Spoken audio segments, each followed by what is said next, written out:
So we have to introduce something on the side of variety today as part of our broadcast virtual service programs here at Lynn Chancel and Towers Mission. By God's special grace, we have been on board for some time, and it is important for us in our understanding of our accountable stewardship liturgically to be able to explain to virtual online participants in all our activities in the months past on the way and the direction of our engagement with you and your involvement in our faith journey together in the context of the activities here in Lynn Chancel and Towers Mission. Many have raised a lot of questions, but it's important for us to say to you, by way of thanksgiving to God, Lynn Chancel and Towers Mission is a fruit of a family and friends level devotional commitment. As family, we have thought that it's important during the COVID-19 era that we should have a way of holding family devotion because of the lockdowns. And what that has yielded is what we have today as a virtual liturgical center for Christian formation and also intentional forms of spiritual catechesis. So that's what we have been doing over time. And by God's special grace, we have had great support from friends. On my right side, I have the Venerable Dr. Dandy Emmanuel, and Dandy has been a very front-line liturgical patron and commissioner of this chancel. And we also have on my left side, I have the Archdeacon Robinson Wako. He too has been regular here, standing with us in Lynn Chancel to cause that things be done well. One of the questions that many have asked us is whether this is an Anglican church. Lynn Chancel, is it an Anglican church? Well, it's not just what I say alone, but I'll be able to allow them who've been participating in activities to say one or two things to us about that. Robinson, I don't know if you've been here for some time. Someone asked if it's an Anglican church, and that's the question they've been asking. What would be our response to that outside here? Yes, thank you. Lynn Chancel is Anglican church because we operate on the Anglican liturgical practices. So it's pretty Anglican church. Okay, it operates on Anglican liturgical practices. I think that's correct. Lily? What is your Lynn Chancel is essentially an Anglican congregation. We use Anglican rites. We use the Church of Nigeria Book of Common Prayer. We use the English Book of Common Prayer. We follow the liturgical year of the church. Our vestments, our choristry, everything about the church is essentially Anglican. Lynn Chancel and Towers believe in Anglican mission, Anglican ecclesiology, Anglican systems. In fact, we are essentially Anglican. Okay. All right, that's very helpful. But I want to add, as part of the broad vision leading to the establishment of Lynn Chancel and Towers Mission, it is important that we bring our participants, online and physical participants, to understand that though we uphold the Anglican liturgical rites and processes in terms of spiritual formation processes, one thing that we need to know about the existence of Lynn Chancel and Towers Mission is that it is a non-parochial unit. This kind of ecclesiological expression is a non-parochial unit. It should, of course, be grouped among those that are like ecclesiastical peculiars. And as an ecclesiastical peculiar, it has a commitment to being a liturgical workshop and institutio corporalis. In other words, a place where people can come and be challenged with the pattern of operation with a curiosity to learn. And so our commitment here in Lynn Chancel and Towers Mission is that we'll be able to see how we can maintain the rule of life and the rule of Anglican practice. That is the rule of our spiritual life and the rule of Anglican practice. Now, it is a persuasion that is aimed at ensuring that people understand the importance of this prayer book tradition, that we are a communion formed basically by the prayer book tradition. I was baptized an Anglican, and I'm sure my friends were also baptized Anglicans, and we have baptized all of our children as Anglican children, and all these were prayer book processes. But one of the things that happened today is that midstream you find people trying to move away from the practice of their spiritual formation to a form of imitationary tendency. And I'm sure that has brought a lot of setback and introduced a lot of spiritual and liturgical confusion in the faith journey of many people. So here in Lynn Chancel and Towers Mission, we have a peculiar appeal. And the appeal is for those who enjoy liturgy, who want to enjoy liturgy in the best of its Anglican traditional flavor, to come and worship with us, join us virtually, and also when you have the license to be present physically, to join us in our limited space during our worship here.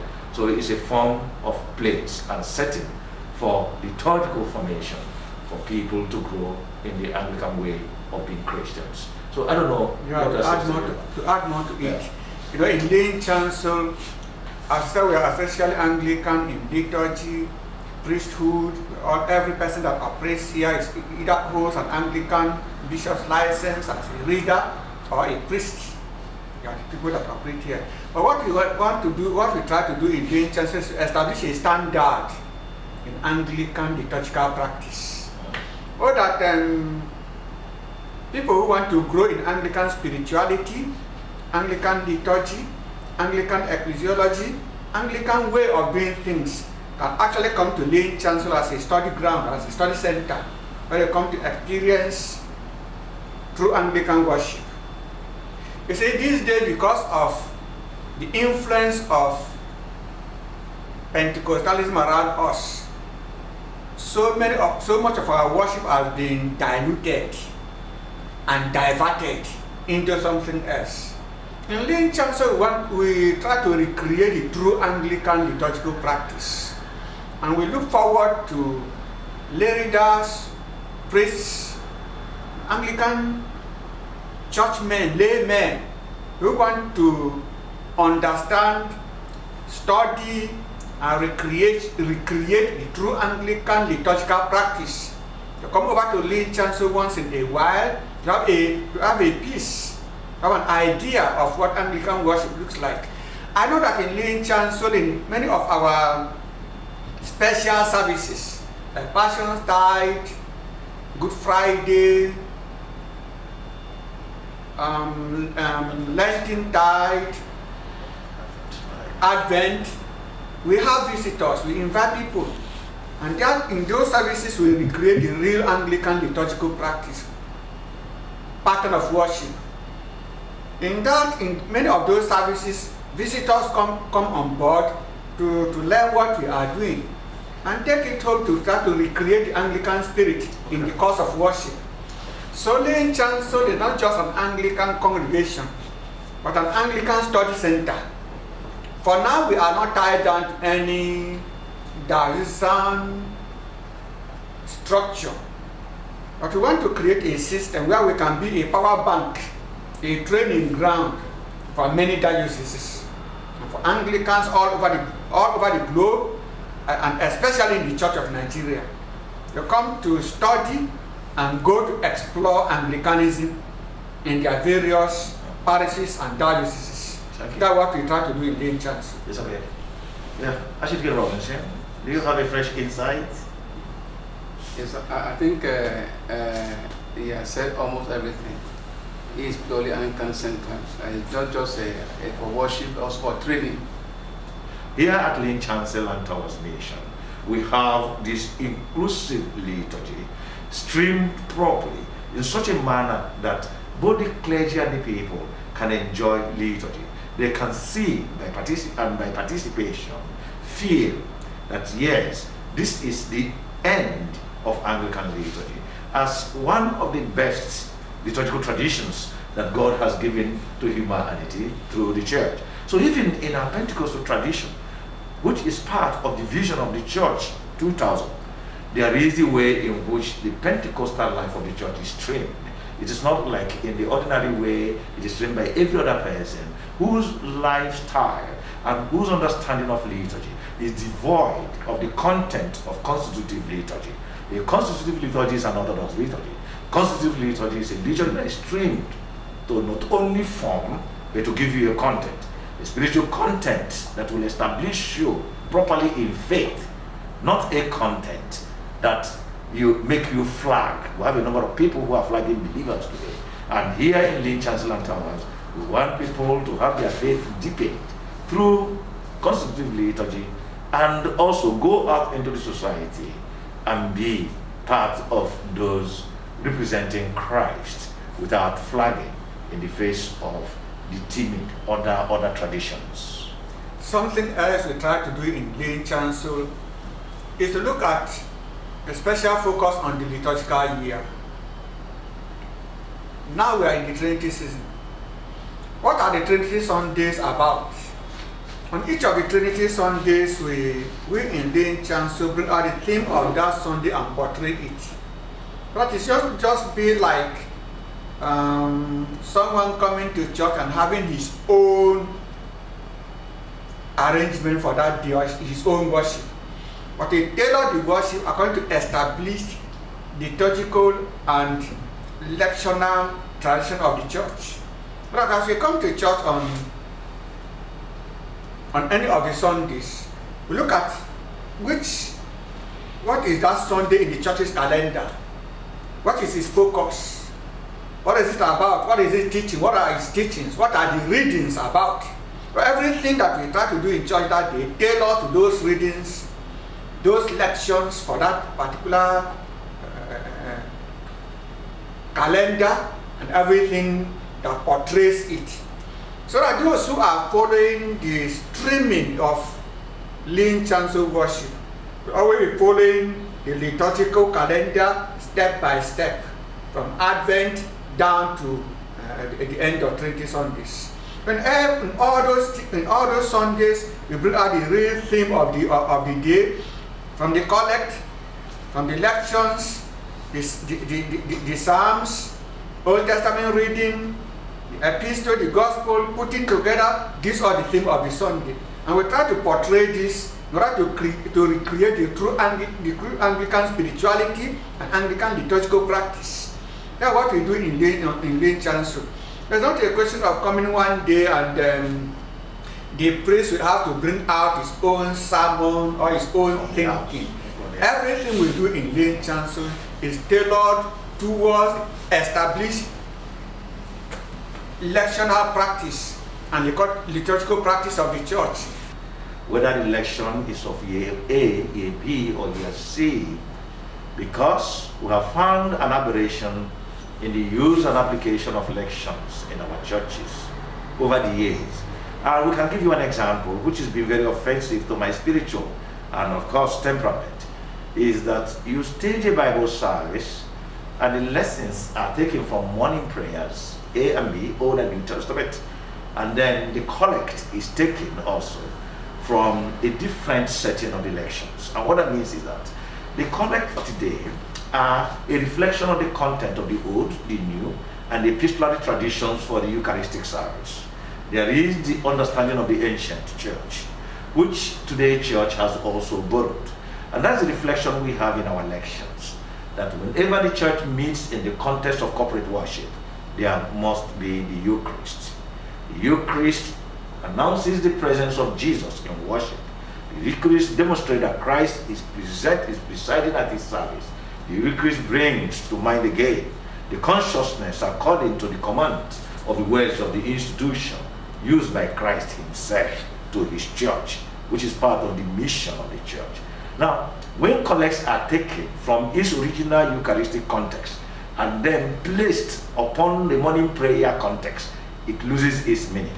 And so the interpretations of scripture become something that comes to the mind of the curious listener as a form of confusing vagary.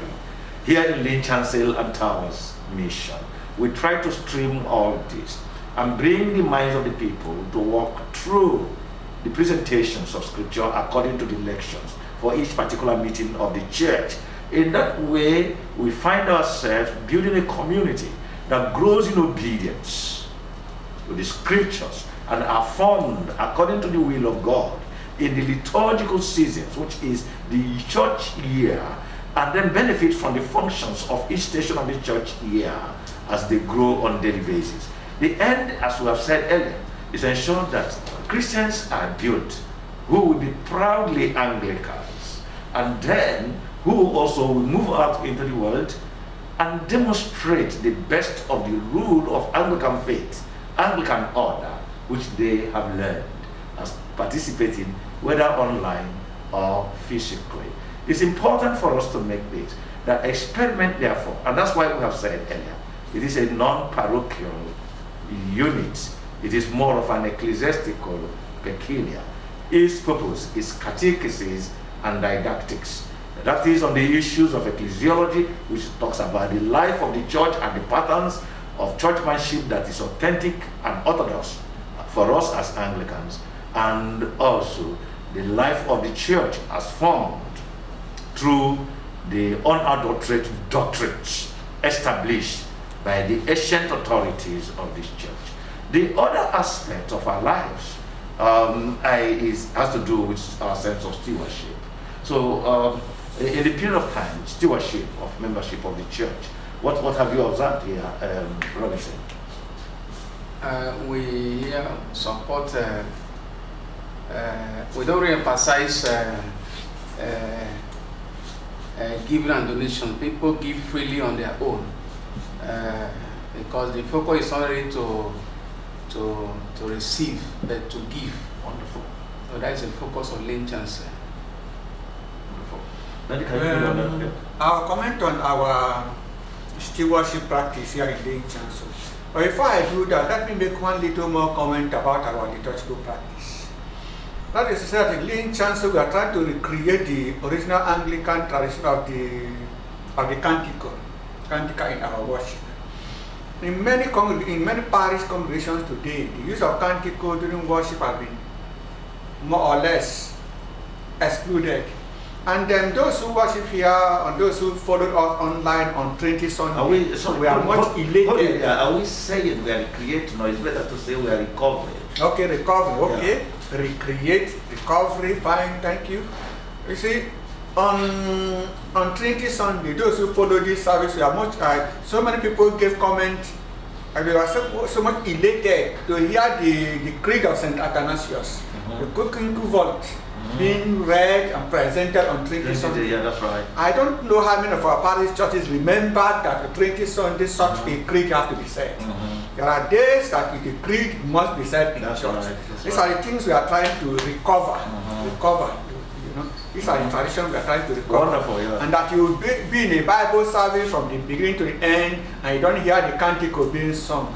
And these are things that lift up the Anglican spirit. That's right. And they are the things we do in Lynn Chancel.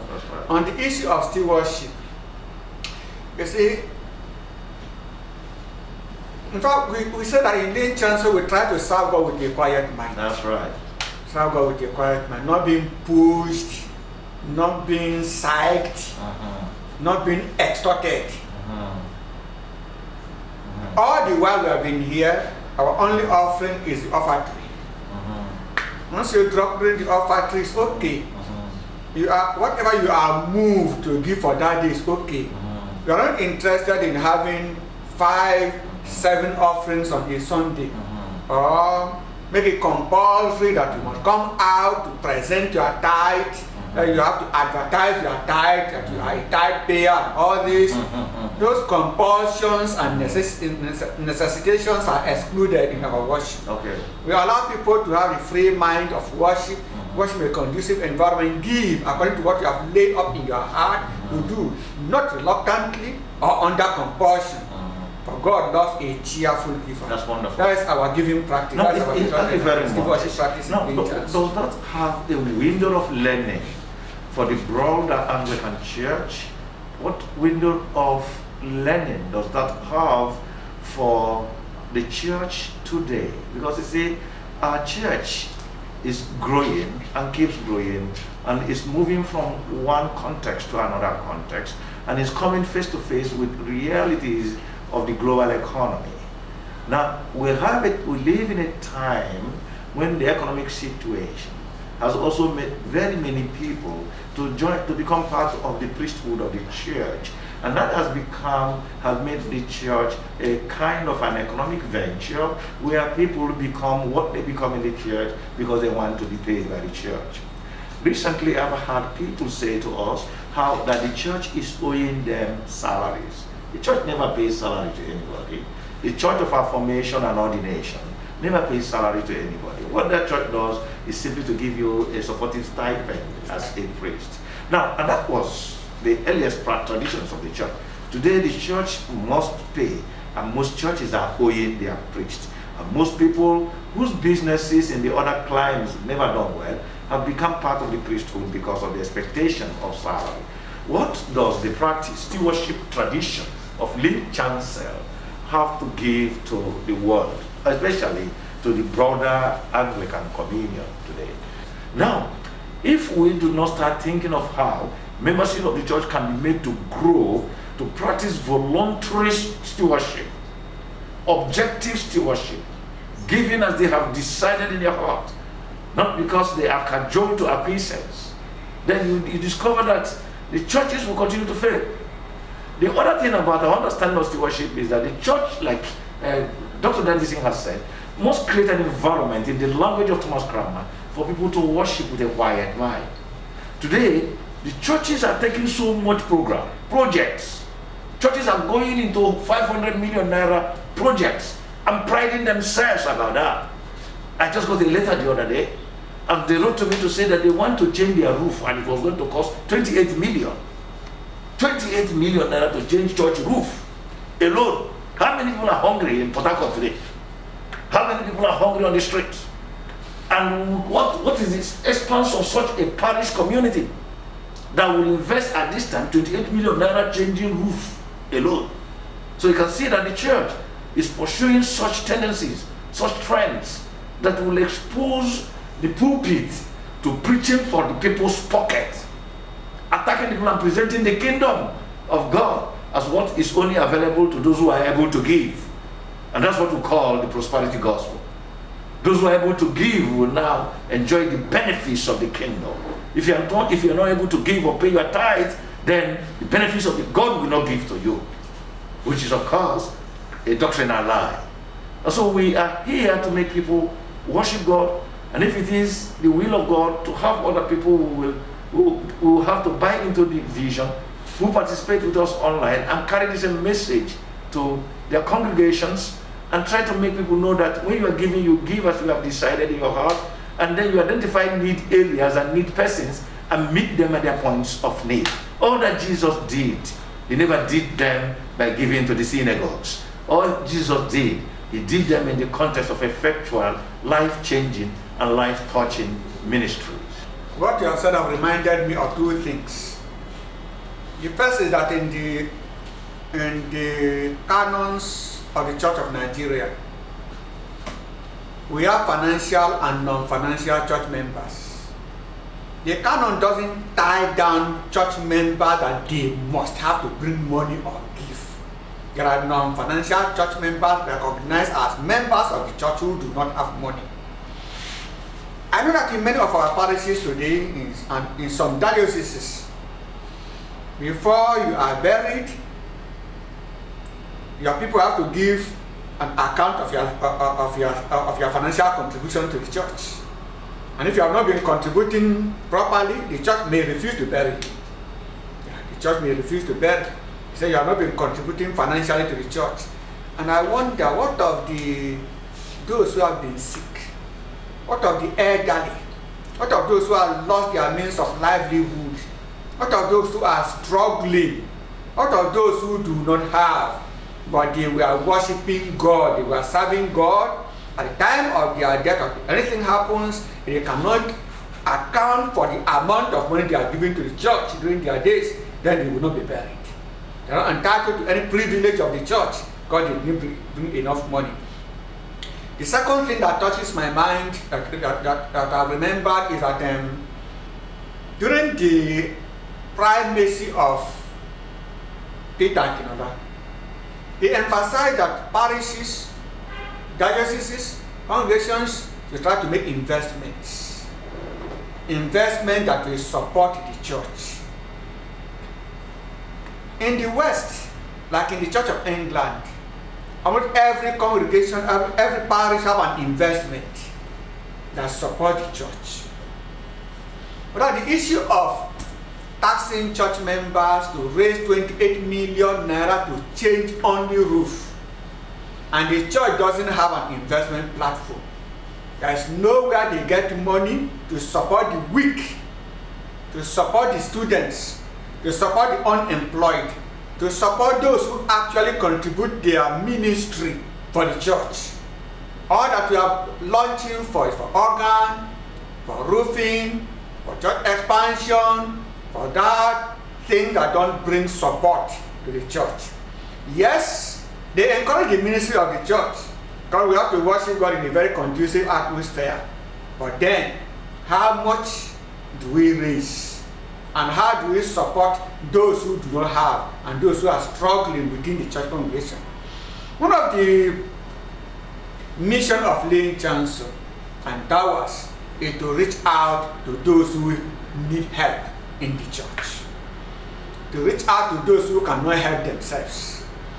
Whereas we don't task those who have, we still reach out to those who do not have.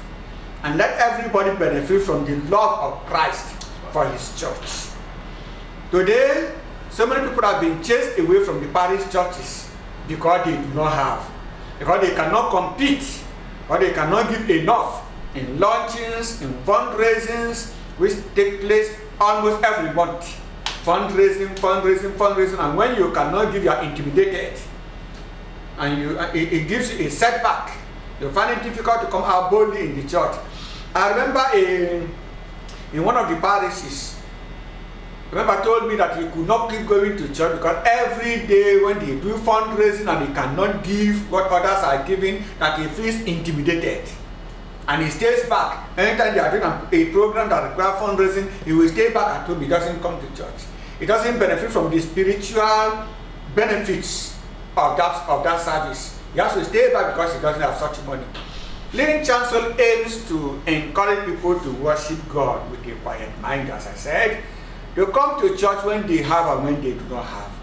And the church hopes to be able to make investments in venture that will support our mission, so that at every point in time, apart from that, we are not laying unnecessary burden on people, but we are able to assist the weak among us. Okay. Not only among us, but to reach out to the wider society, those in prisons, those in orphanages, those in old people's homes, and diverse places like that. That's what Lynn Chancel is trying to do here. We will close this section by saying again how that it is offensive, socially an offense, and ecclesiastically a sin or lawless behavior to have money stashed away in a bank account as interest yielding fund of the church, while there are members of the church who are wallowing in abject squalor of poverty and of need, and some are sick in the hospital and have no one to intervene for them. The primitive church, the early church, the church of even the medieval age never had money they kept in an account. The church spent all they had meeting the needs of the members of the church. It is the greatest evangelistic gain of the church in the apostolic era that all who had brought them, placed them willfully at the feet of the apostles, and they distributed all. They never kept any in any church account for interest yielding intendment. They distributed all to all who had need, and God increased their numbers. So we will use this opportunity to appeal to churches to reconsider their stewardship appeal in fundraising and fund generation and aim at meeting the needs of the poor among them. Thank you very much.